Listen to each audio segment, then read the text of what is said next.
ጤና ይስጥልኝ ተመልካቾቻችን፣ እንደምንውላችሁ አምሽታችኋል። በላይ በቀለ ነኝ። ዓለም በጉጉት የሚጠብቀው የኢራን አሜሪካም የሰላም ንግግር በፓኪስታን እየተካሄደ ነው። በመቶዎች የሚቆጠሩ የዓለም መገናኛ ብዙሃን የንግግሩን ውጤት ለዓለም ለማብሰር በስፍራው ተገኝተዋል። ኢራን የታገደ ሀብቷም እንዲለቀቅ ያቀረበችውን ቅድመ ሁኔታም አሜሪካ መቀበሏም እየተነገረ ነው። በሌላ በኩል የተለያዩ ሀገራት ኢራን የፓኪስታኑን መድረክ እንደ መልካም አጋጣሚ በመጠቀም ሰላም እንድትፈጥር እየጠየቁ መሆናቸው ተሰምቷል። በእስራኤልና ሊባኖስ መካከል ሊካሄድ የታቀደው የተኩስ አቁም ድርድር ከተለያየ አቅጣጫ ጠንካራ ተቃውሞ ሲገጥመው የሊባኖስ ጠቅላይ ሚኒስትር የአሜሪካ ጉዞአቸውን ሰርዘዋል። የእስራኤል ሄዝቦላህ ውጊያ ዛሬም ተጠናክሮ ቀጥሏል። ሁሉንም በዝርዝር እናቀርባለን። አብራችሁን እንድትቆዩ ጋብዛለሁ።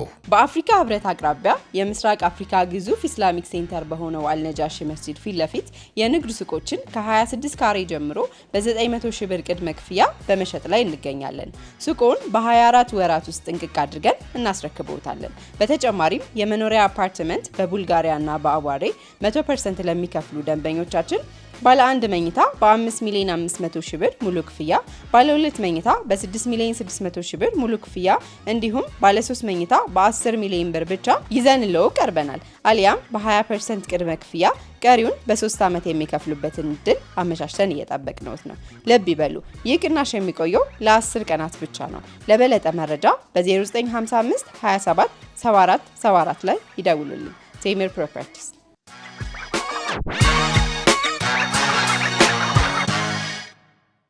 በፓኪስታን ዋና ከተማ ኢስላማባድ ወፍ እንኳን ዝር በማይልበት ደረጃም የጸጥታ ጥበቃው ተጠናክሯል። ባለ 5 ኮከቡ ታዋቂ ሴሬና ሆቴል ይህንን ዓለም በጉጉት የሚጠብቀውን የኢራንና አሜሪካንን ከፍተኛ የሰላም ንግግር ለማስተናገድ ተመርጧል። በ6 ሄክታር መሬት ላይ ያረፈው ሆቴል ከ400 በላይ ዘመናዊ ክፍሎች ሲኖሩት ከፍተኛ ጥበቃ የሚደረግለት፣ መውጫና መግቢያው በሰለጠኑ የጸጥታ ሰራተኞች 24 ሰዓት ቁጥጥር ያልተለየው በሁሉም ረገድ አስተማማኝ ሆቴል ነው ይባላል። ሁለቱ ወገኖች በመጀመሪያው ዙር በተለያየ ክፍል ከዚያም በአንድ አዳራሽ በጋራም በጥሩ መግባባት ንግግር ማድረጋቸውን የፓኪስታን ባለስልጣናት ገልጸዋል። የሊባኖስ ተኩስ አቁም፣ የሆርሙዝ መተላለፊያና የኢራን የታገዱ ሀብቶች ዋነኛ የመነጋገሪያ አጀንዳዎች መሆናቸው ታውቋል። አሜሪካም በምክትል ፕሬዝዳንት ጄዲ ቫንስ፣ በመካከለኛው ምስራቅ ልዩ ልዑክ ስቲቭ ዊትኮፍ እና የፕሬዝዳንት ትራምፕ ልዩ አማካሪ የልጃቸው ባል በጃሬድ ኩሽነር፣ ኢራን በውጭ ጉዳይ ሚኒስትር አባስ አራክቺና በፓርላማ አፈጉባኤ መሐመድ ባጋር ተወክለዋል። ሁለቱ የኢራን ተደራዳሪዎች በእስራኤል ከሚወገዱ የኢራን ባለስልጣናት ዝርዝር የነበሩ ሲሆን ለዚህ ድርድር ሲባል በትራምፕ ጠያቂነት ከእስራኤል ዝርዝር እንዲወጡ መደረጋቸው ይታወቃል። ከንግግሩ አጀንዳዎች አንዱ የሆነው የኢራንን ሀብት እንዲለቀቅ የሚጠይቀውን ጉዳይ አሜሪካ ተቀብላለች ተብሎ የተሰራጨው መረጃም ሐሰት ነው ስትል ዋሽንግተን ቀደም ሲል ውድቅ ማድረጓም ታውቋል። አንድ ከፍተኛ የኢራን ባለስልጣን አሜሪካም እንዳይንቀሳቀስ አግዳም ያቆየችውን የኢራንን ሀብት ለማስለቀቅ መስማማቷም ዘላቂ ሰላም እንዲደረስ ቁርጠኛ አቋም እንዳላት ያሳያል ሲሉ ለሮይተርስ የሰጡትን መግለጫም የአሜሪካ መሪዎች ውድቅ ማድረጋቸው ተሰምቷል። የኢራን ዋነኛ ተደራዳሪ የፓርላማ አፈጉባኤ መሐመድ ባጋር ቴሄራን ያስቀመጠቻቸው ቅድመ ሁኔታዎች ድርድር ከመጀመሩ አስቀድሞ መፈጸም እንዳለባቸው ያስቀመጡት አቅጣጫም ተግባራዊ ስለመሆናቸው በግልጽ የተባለ የለም።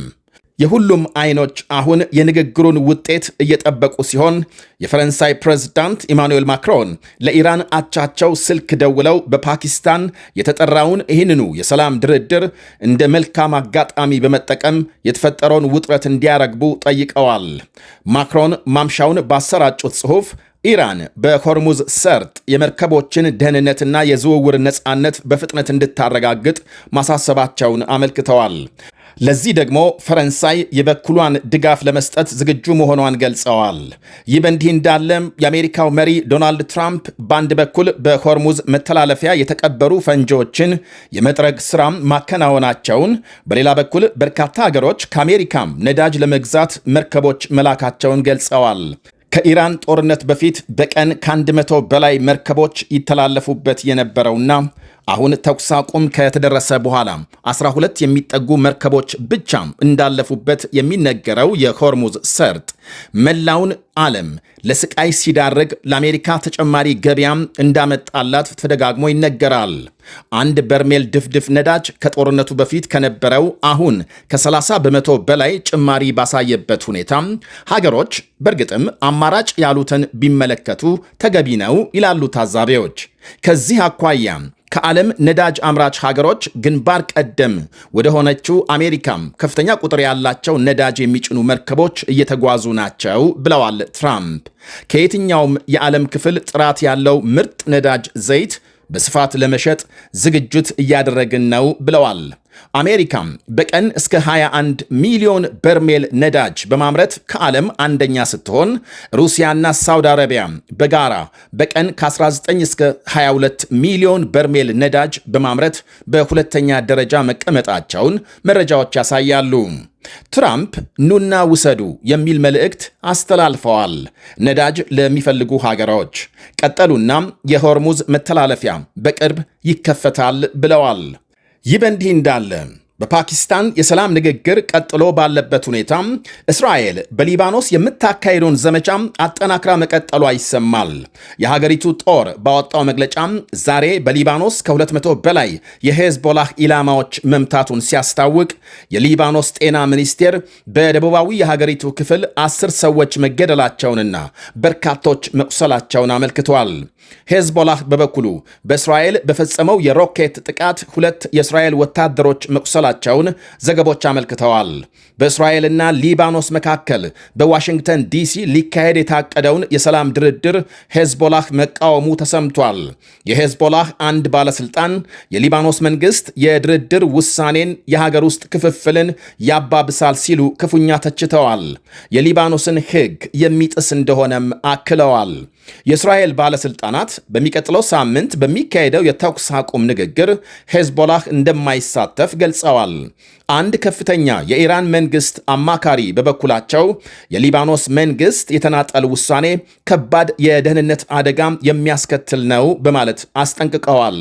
የሄዝቦላህ ደጋፊዎች የእስራኤልና የሊባኖስን የሰላም ንግግር በመቃወም ሰልፍ ማካሄዳቸው ሲነገር የሀገሪቱን ጠቅላይ ሚኒስትር ፎቶግራፍ ማቃጠላቸውን የተለያዩ መገናኛ ብዙሃን ዘግበዋል።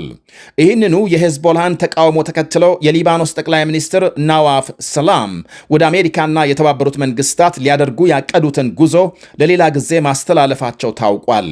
በሊባኖስ የሚንቀሳቀሰው የሺሃት ሙስሊም የፖለቲካ ፓርቲና የሚሊሻ ቡድን ሄዝቦላህ የኢራን አገዛዝ ስልጣን መያዙን ተከትሎ እንደ ፈረንጆቹ አቆጣጠር በ1980 ነው የተመሰረተው በኢራን ሙሉ ድጋፍ። በሊባኖስ ጠንካራ የፖለቲካና ወታደራዊ ኃይል ሲሆን ከሊባኖስ ጦር ኃይል የበለጠ ወይም ደግሞ የተሻለ ተጽዕኖ እንዳለው ይነገራል። የሄዝቦላህ ምስረታም በዋነኛነት እስራኤል በደቡባዊ ሊባኖስ የምታካሄደውን መስፋፋት ለመዋጋት መሆኑ ሲነገር ወታደራዊ አቅሙን እያዳበረ በጥቂቱ ከ150 ሺህ በላይ ሚሳኤሎችና ሮኬቶች ባለቤት ነው ይባላል። ከእስራኤል ሌላም በሶሪያ የእርስ በርስ ጦርነት የባሽር አልአሳድን አገዛዝ በመደገፍ ቁልፍ ሚና ሲጫወት መቆየቱ ይወሳል። የተለያዩ ሀገሮችና ተቋማት ሄዝቦላህን በአሸባሪነት የፈረጁ ሲሆን አሜሪካም፣ እስራኤል፣ ብሪታንያም፣ ጀርመን፣ ካናዳና የአረብ ሊግ ይጠቀሳሉ። ይህ በእንዲህ እንዳለ ጠቅላይ ሚኒስትር ቤንያሚን ኔታንያሁ እስራኤል ኢራንና አጋሮቿን መዋጋት ትቀጥላለች ሲሉ ዝተዋል። ኔታንያሁ ማምሻውን ባሰራጩት መልእክት በእኔ የሥልጣን ዘመን እስራኤል የኢራንን አሸባሪ አገዛዝና ቡድኖቹን መዋጋት አጠናክራ ትቀጥላለች ብለዋል። የቱርክ መሪ ራሲብ ጣይብ ኤርዶዋንን በቱርክ ኩርዶች ላይ ለተፈጸመ ጭፍጨፋ ማለትም ኢራን ለፈጸመችው ጭፍጨፋ ሁኔታዎችን አመቻችተዋል ሲሉ ወቅሰዋል። በዝርዝር ግን አልገለጹም። ምሽቱን ከፓኪስታን በተሰማ ዜና ደግሞ ሁለቱ ወገኖች ማለትም አሜሪካና ኢራን የመጀመሪያ ዙር ንግግር አጠናቀው የጽሑፍ መልእክቶች እየተለዋወጡ መሆናቸውን አልጀዚራ ምንጮቹን ጠቅሶ ዘግቧል። በአፍሪካ ህብረት አቅራቢያ የምስራቅ አፍሪካ ግዙፍ ኢስላሚክ ሴንተር በሆነው አልነጃሺ መስጂድ ፊት ለፊት የንግድ ሱቆችን ከ26 ካሬ ጀምሮ በ900 ሺህ ብር ቅድመ ክፍያ በመሸጥ ላይ እንገኛለን። ሱቁን በ24 ወራት ውስጥ ጥንቅቅ አድርገን እናስረክብዎታለን። በተጨማሪም የመኖሪያ አፓርትመንት በቡልጋሪያና በአዋሬ 100% ለሚከፍሉ ደንበኞቻችን ባለ 1 መኝታ በ5 ሚሊዮን 500 ሺህ ብር ሙሉ ክፍያ፣ ባለ 2 መኝታ በ6 ሚሊዮን 600 ሺህ ብር ሙሉ ክፍያ እንዲሁም ባለ 3 መኝታ በ10 ሚሊዮን ብር ብቻ ይዘንልዎ ቀርበናል። አሊያም በ20% ቅድመ ክፍያ ቀሪውን በ3 ዓመት የሚከፍሉበትን እድል አመቻችተን እየጠበቅነዎት ነው። ልብ ይበሉ፣ ይህ ቅናሽ የሚቆየው ለ10 ቀናት ብቻ ነው። ለበለጠ መረጃ በ0955 27 74 74 ላይ ይደውሉልን። ቴምር ፕሮፐርቲስ